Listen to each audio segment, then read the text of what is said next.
Hey, good morning. It's Dr. James. I do hope and pray this message finds you and your loved ones peaceful, thriving, and well. And you know, I've been doing this morning. I've been kind of pacing around my treehouse, even though it's not very big. So it's like I'm not putting on a lot of mileage, but I'm pacing because I'm looking for the right way to enter the hearts of everyone in this community, to enter in and invite you into a different way of receiving what's going on these days.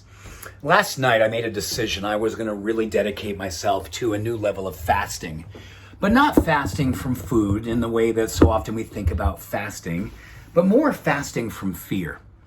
Because fear is seeping into my life and I don't even know. Sometimes even when it's happening, I just find myself going, oh my goodness, what just came over me or what just got in me?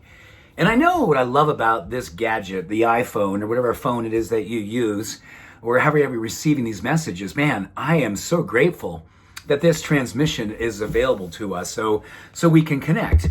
But here's what's really interesting is that I'm really good at putting information into this phone and then sending it out. I love doing that. But there's also a lot of information going into this phone that wants to come out and get me. And you know what? I'm the one who invites it in because I have to go and click on things. I got to go and allow myself to have my eyes kind of scan and go, oh, that looks interesting. That looks scary. That looks awful. And boom. And I go in because I want to learn what's going on that's awful or scary or dark.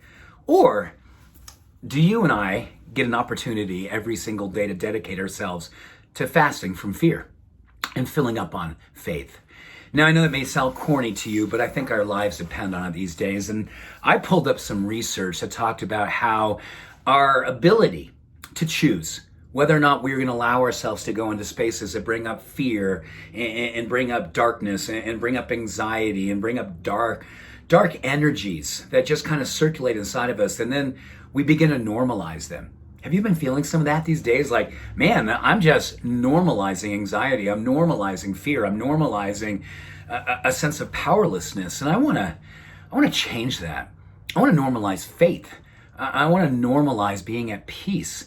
I want to normalize this because I know if I'm full of faith and full of peace, then I go out in the world and I'm a representation, I'm a demonstration of possibility. And that becomes my activism.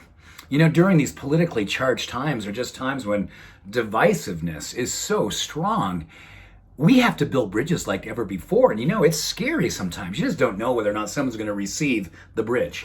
And I've got it made right here because in this community, I know that every single one of us community, we're just lovers. We're bridge builders. We're pollinators. And we love going out in the world and just doing good things. But because we're open, sometimes stuff comes in.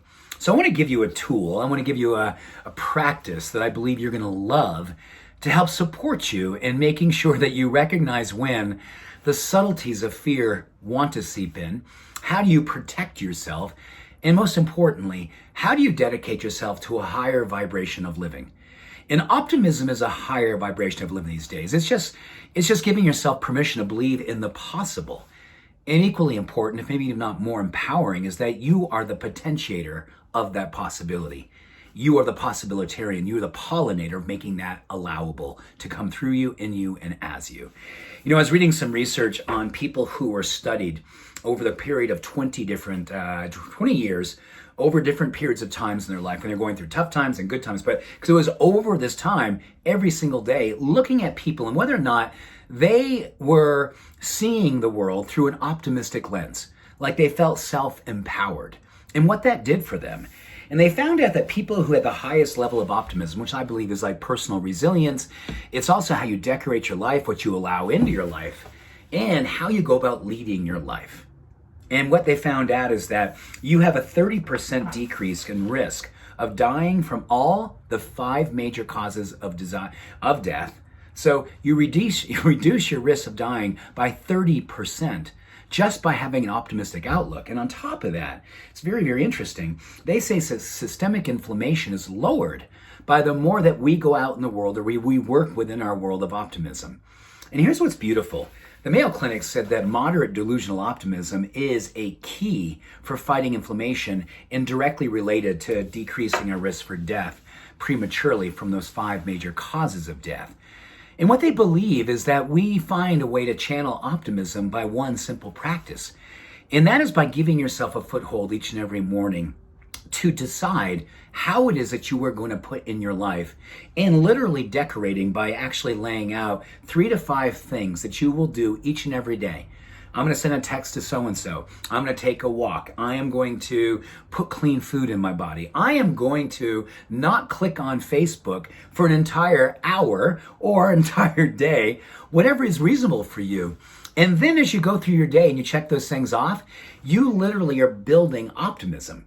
And you're building a way of leading your life that fortifies physiology around optimism and neurochemistry around optimism. And simply what we're doing, we're building a firewall. And that firewall allows us to not allow in the stuff that wants to seep in. And it allows us to actually believe that we are possible, believe in our empowerment, believe that we are the change that we wish to see in the world. And during times like this, when we know that fasting from fear and feasting on our faith is oftentimes a choice based on what it is that we and how we show up and what communities we allow ourselves to place ourselves in. You know, Facebook is beautiful on one level, but it's also scary as heck. And it's also a place that you don't really necessarily know what's going to happen. Well, you know what? I love predictability these days. I want to know what I am going to happen as. I want to happen as love. I want to happen as light. I want to happen as no shame for being that person. I want to be beautifully awake to what I know galvanizes my sense of possibility and purpose.